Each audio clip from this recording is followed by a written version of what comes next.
It is the first of the month, which only means more incredible resources for us to all learn from.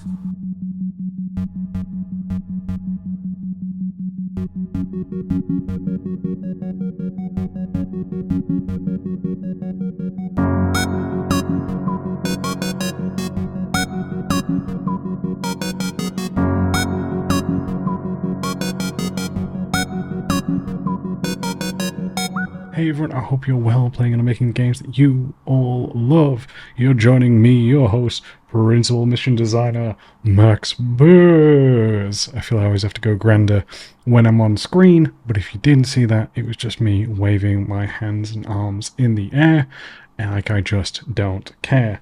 Thank you all for being with me, I appreciate it. I hope you're having a great day, evening, or night, whenever it is that you are listening to the show, and thank you for taking time with that. For those of you who are new, but I'm sure most of you will already know that this now is the time of the month where we go through brand new recommending resources that I think overall help educate us, because after all, I do not know everything. So the more information that we all have, the better and stronger designers that we can be.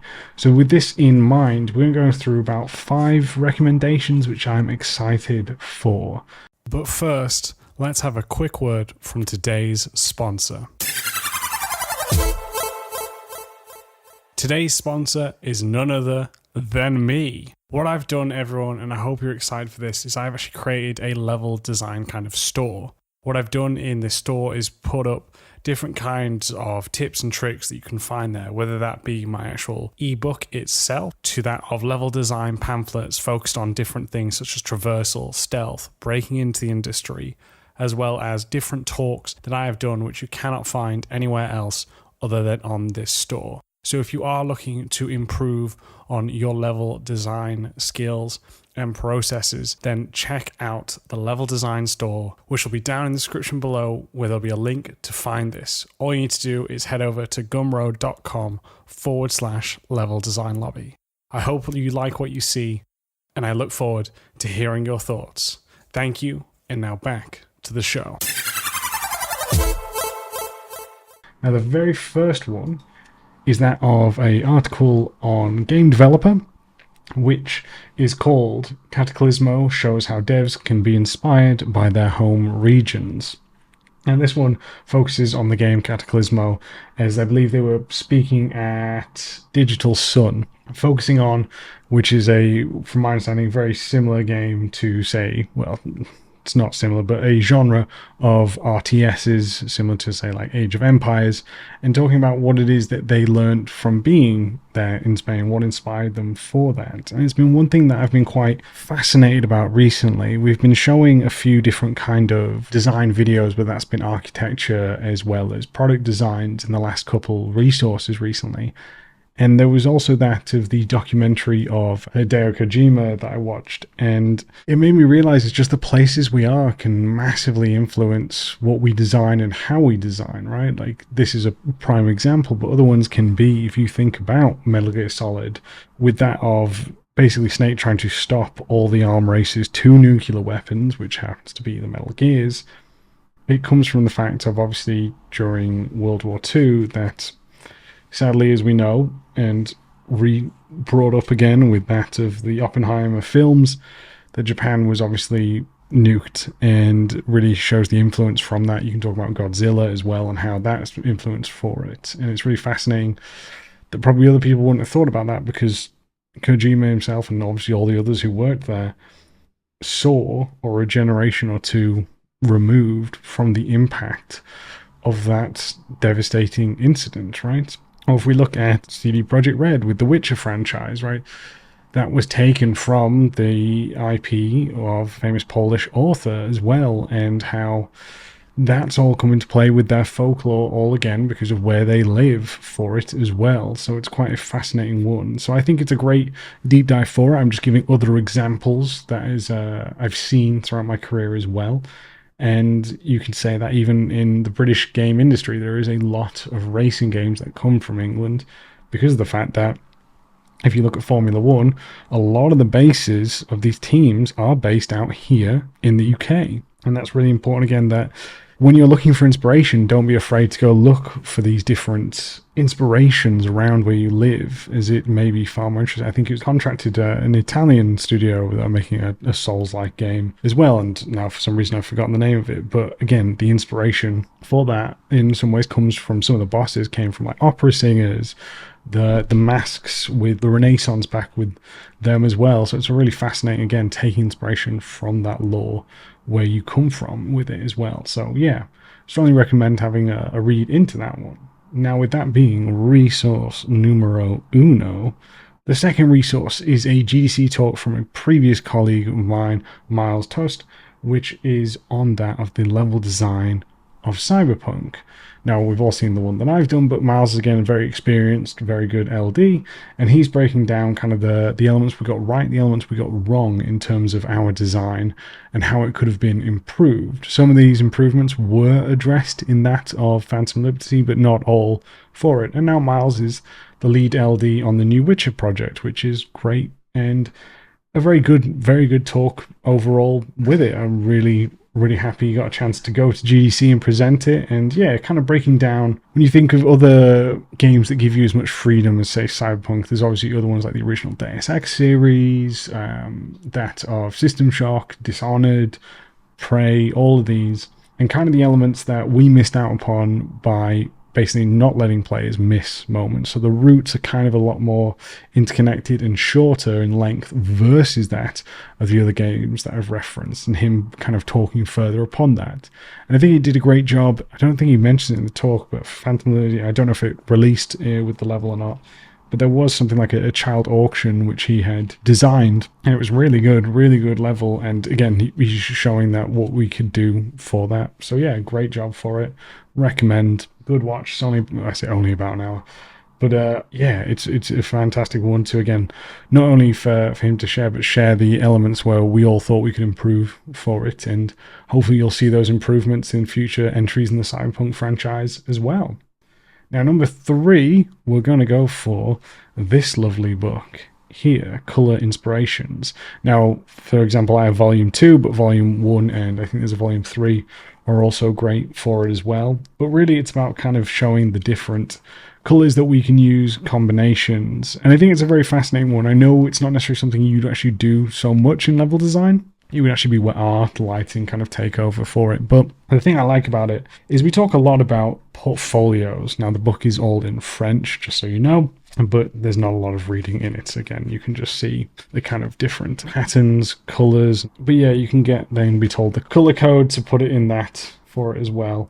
There is some English in here as well. But the elements for it, I think, is we talk about portfolios quite a bit around here. A lot of students listen to the podcast, and I think everyone knows by now that I will constantly tell people, if your portfolio is just a white background with black text, there is something you can change and make far more interesting.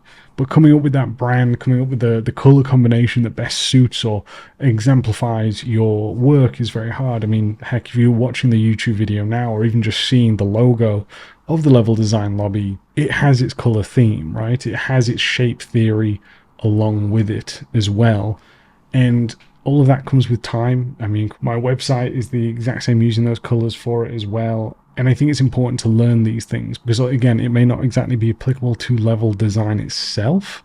It is actually applicable to that of other parts of design, other parts of our career that I think can always amplify and make things better. So, yeah, it was Mate Kendall who recommended that one. I got the wrong one. It was number 1 I was looking for, but still has great work for us to look at. The next one will be number 4, and this is called The Level Design of Bloodborne, Hemwick, Charnel Lane. And really what this one is a breakdown of really the first kind of area of Bloodborne and kind of the level design for it. Now, many of you know I wasn't a huge fan of Bloodborne. I think there's a lot wrong with that game, personally, but the one thing that is great with it is the level design. I talk about a lot wrong with it. I think visual language isn't very clear. If you look, there's a group of, say, crates, and then they're wrapped in chains, but you can still break them. Then there are crates with no chains on, you can't break them.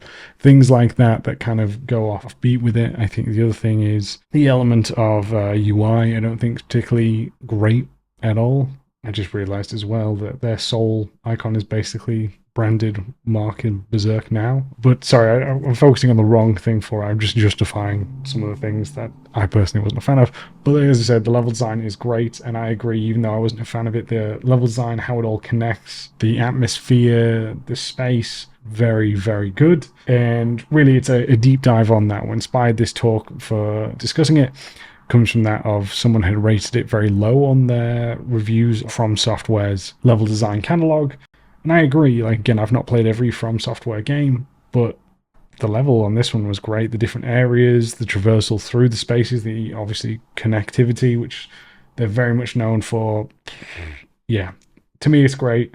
So it's interesting to see a whole other deep dive on this, really kind of looking further into it and what else makes it great from someone else who's played the game as well. At Level Design Lobby, we believe everybody has a story to tell. Hobbyist or student, freelancer or veteran, we made it our mission to unite those who share our passion for creating and developing great games. Thanks to our generous Patreon backers, we've been able to do just that. So if you've already pledged your support, thank you. If not, you too can ensure the future of Level Design Lobby, helping us to create even more exciting content, collaborations, interviews, and much more. With awesome perks and rewards, whether you're a seasoned professional or just getting started, you're sure to find something for you. Want to share tips, tricks, and advice with passionate, like-minded developers? Our awesome community Discord has you covered. Fancy practicing your level design, creating strong portfolio content, and having fun? Then try our level design weekends. Or perhaps you want to individually discuss your work, hone your skills, or level up your career? Then consider our one-on-one mentorships. If you share our vision, then go to patreon.com/Level Design Lobby for more information and to pledge your support. Thank you. So yeah, and then our final one, number 5, the usual team, shameless plug, where it is a fireside chat with myself and Johnny Wilson. We go through in this fireside chat kind of different level design aspects, what we've gone through in our career. Now, this was recorded 2 years ago now, which is crazy to think. And this was for EGX Resd 2021, back during COVID. So it was recorded, one versus actually being around for it, but it's a great thing out there. And yeah, again, Johnny's a very experienced designer. We now work together at Hangar. He's a senior mission designer there. And yeah, a great one to, again, for people who are maybe more curious about level design, day-to-day activities for it, what we've learned through our experiences. Johnny's gone through more of an indie kind of route versus myself. We both contracted for a while as well, so it's a fascinating one to see with that as well. And I think the other great news, I don't think it's announced yet, but I want to share it. If you are in Germany and you're coming to either DevCon or Gamescom, let me know, because myself and Johnny will be giving a talk this year, DevCon 2024. I loved it so much last year when I gave a talk about Cyberpunk's level design, that this one I'm coming back and myself and Johnny are going to be discussing kind of how to unify that of visions of level design in teams. We'll find it quite a lot, especially when teams are spread out, and from our contract experience, that how you unify a team in not only how you work, but the vision of making sure that everyone understands what the game is very crucial. And there are a lot of ways to increase and sadly decrease that kind of vision for it. So we'll be doing a talk on that. I'm really excited for it. Head back over to Germany, which is always great. Get to see another country. So if you are there, please let me know. As I said, this will be taking place in August. And yeah, very much looking forward to 18th to the 20th. So yeah, those are the resources. So we'll go through and recap the resources for you again. All of these are linked in the description down below, whether you listen to this via podcast or YouTube.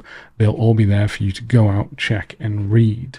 So the first one is that of Cataclysmos show how devs can be inspired by their home regions. Second one being benefits of missing out, Cyberpunk's level design. The third one is Color Inspirations, volume 1 through 3. This is by Papier Tiger. I definitely messed up my French accent there as well. I apologise. The fourth one is the level design of Bloodborne, and the fifth one being the Fireside chat with myself and Johnny. So thank you all very much for tuning in. I hope you enjoy this as I enjoy talking to you. We'll be having more episodes coming out. Again, we're trying to keep consistent with 3. The third one's a special one as we're having an interview. We haven't done an interview in a while. And yeah, I'm looking forward to it, team. So thank you all very, very much. All take care. Hope your loved ones are safe. And I'll catch you all next time.